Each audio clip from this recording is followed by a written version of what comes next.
Hi everybody, and welcome back to my channel. I'm Lisa. And I'm Penny. And today we are going to discuss some questions that we have come across on Facebook regarding this surgery, and just see what we can answer for you guys. And there's 10 questions or so that we found, but we're going to just do the top 5 today, and we'll do another 5 tomorrow, the next video. And so to get started, I guess we're going to start with the number 1 question that we found. And people are talking about how their doctors are different, and to be kind to each other and stuff like that on Facebook. Because a lot of doctors are different. Right. I know. I've seen online that people have talked about how some of their doctors allow them to have, mashed potatoes after surgery and stuff like that, and our doctor did not. No. And I used to have that same question before surgery when I would see stuff like this online. I'm like, well, why does one doctor let you do one thing and another doctor doesn't? Well, I think it's because they all have different opinions and what they think is. So usually what the best thing to do is try to do what your doctor says. Go by what they tell you to do. And you have to count in calories and all that stuff. So that's one thing I always try to weigh that out. I believe that. Okay, yeah, I can see why we're not supposed to have that right now. Or, So I just read our book that we got, and I understood, okay, I get what we're doing. And it's just best that just try to go by what your doctor says, And if another person has a different doctor, then they might be under different scrutinies, and, that's their place. We don't have any right to say anything to them or judge them or anything like that. No, man. So to start off with, let me just say too that we're not professionals. We're not doctors or nurses or anything like that. So we're just giving our opinion because we are 2 people that had weight loss surgery, and so it's working for us. We're just giving you our opinions and our advice, right? From what we have experienced. Because you're going to hear stuff from a lot of different people. You can't have this, you can't do this. Just go by the guidelines that you're given, and that'll be your best tool, I do know that some people, go to Mexico and have their surgeries, and so they don't really have doctors when they come back other than their family practice doctor or whatever. And so, and I think they go online to get advice from people. That's true. But I know our doctor, I think what he tries to do is keep you off of carbs as much as possible when we're in the extreme losing, the part at the beginning when you're losing weight so fast. What he told me was he wants us to concentrate on protein, vegetables, and fruit. And that's so you can have a more guaranteed weight loss. So what was that organ? The liver. So the liver will shrink so they can't hit it during surgery. That's why they don't want us on carbs on our diet. I mean, that's the way I understood it. So I listened to that. Yeah.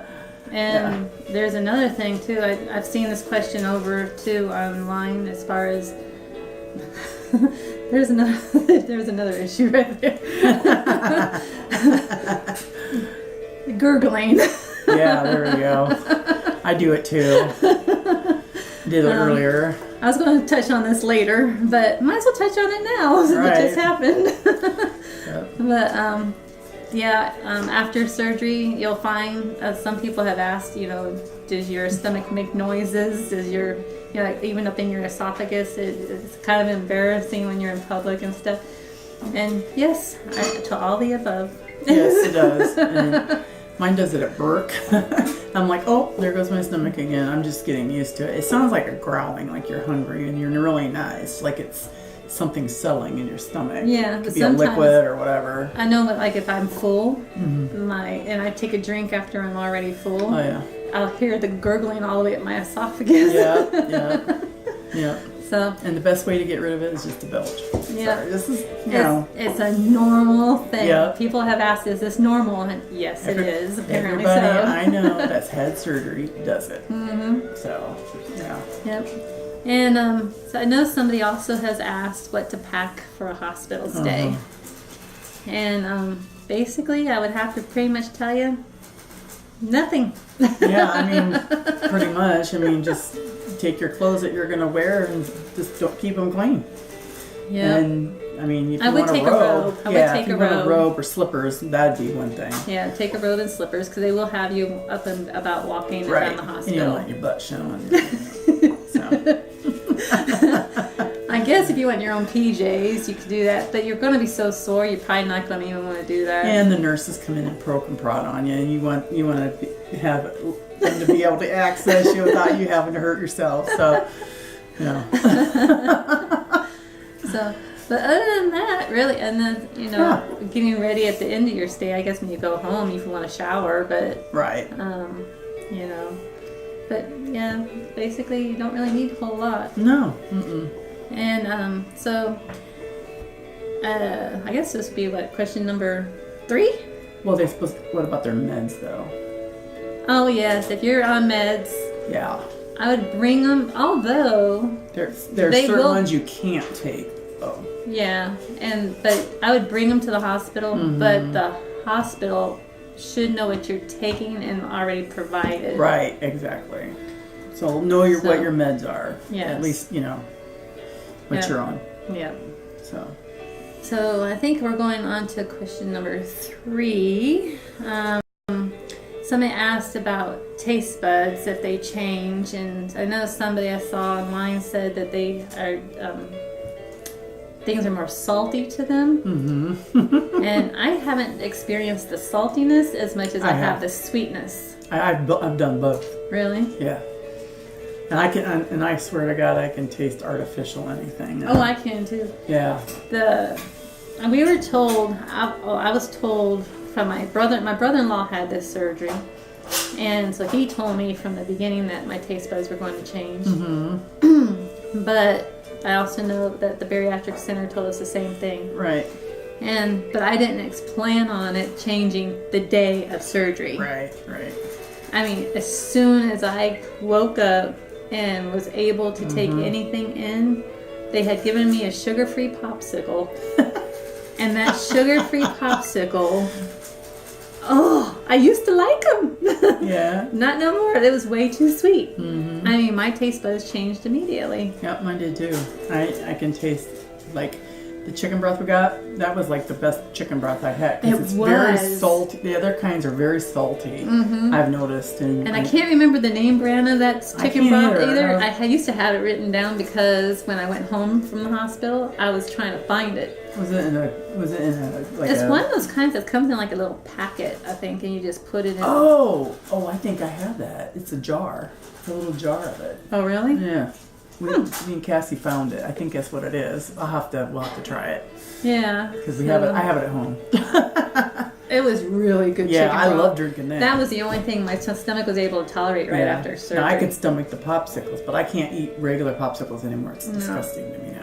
Sugar-free popsicles are also disgusting to me anyway. Everybody's different in this Right. too. So I mean, but that's normal because we were like that before. I know. Well, So- even we were given sugar-free Jell-O, and Jell-O actually in the hospital made me nauseous. Ugh. And I haven't tried it actually since. I just don't like Jell-O. So It's a texture issue. yeah. It's like I eat slime. Sorry. So on to question number 4. Number 5. 5? Yeah. Can I skip the liquid stage or just go to puree? And this is after surgery. That's not a good And idea. No, you cannot. And the reason why is because you just had major stomach surgery, and that would be like trying to rip your staples out and stuff. Yeah. Your stomach is so swollen after surgery that very little fits in it to begin with. Right. I mean, right after surgery, you're like taking in an ounce at a time, Yeah. maybe 2. You got to sip everything. Sip. The doctors will tell you to sip, sip, sip. And listen to what they say because it's true. Really, it is. Because if you try to eat anything, you're just going to throw it up. Literally. Yeah. So that's not good. You're only on clear liquids for a day or 2 at the hospital. A couple days at the hospital, maybe a couple days after when you get home. I was on full liquids when I went home. Yeah, well, yeah, full liquids. Yeah. But yeah. And I know that there was a lot that I didn't like right after surgery. And so I know a lot of people like to plan and they like to go and buy all this stuff. Don't do that. I did that. I bought all kinds of stuff like the protein drinks and this and that. You might not like it after surgery. Exactly. You might not like it. And so I wound up giving a lot of things away. Yeah. And so you just have to play it by ear when you come home and then go buy it after because... Right. I would suggest, like, if they give you a list, to go by your list. Like, you can have, like, the tea. I would just get, like, tea and bouillon or, like, the broth of any sort, something like that, to start you off with. You're not going to be real hungry anyway. So, and then when you can kind of build yourself up, then you go from there. What I did as far as that broth goes, because I couldn't find the chicken broth that we liked at the hospital. So what I wound up doing is just buying cans of soup and then just dumping the stuff out of it. Yeah, just straining the soup. So I got just the broth. I did that too. Yeah. And my favorite soup is bean and bacon. And I knew the broth to that was really thick broth. And so I used to drink that broth because it was nice and salty and thick, where I felt like I was actually taking in something. And it was good. It didn't hurt my stomach at all. I like cream of mushroom. Do you? Yeah, I did that. Certain brands. Certain ones are too salty for me now. Yeah. Campbell's is one. What should I say? Don't know. So, but yeah, and I think anyway, there's a lot of questions that we're going to be finding online. Yeah. This is going to be a little series I think we're going to probably do. Right. And we'll probably get back on Facebook. I'm involved in I'm in several bariatric groups on Facebook, and so whenever questions pop up, we will try to address them and give our opinions. Yeah. And remember, we're not doctors or nurses or anything. Well, I worked in home health care, but I'm not a nurse. So, no, this is only our opinion. Yeah, and our journeys. Our journeys. And what we've heard other people say and what they've went through. I mean, other testimonies, but they're all very similar. Yep. So the next video that we're going to do together, we're going to touch on probably another set of 5 questions. And so if you're interested in what this little series that we're doing, give us a thumbs up and hit subscribe and like our channel, and also put a comment down below as far as if you have any questions that you want us to address online or in our video. And remember, everybody's different. You're different before surgery too. Everybody's different. So remember, you're going to be different afterwards too. So everybody has a different journey and different outcomes. But we're all in this together. Right. So just remember that. We're all in this together. So, all right, everybody. We'll see you in the next video. Take care. Bye. Bye.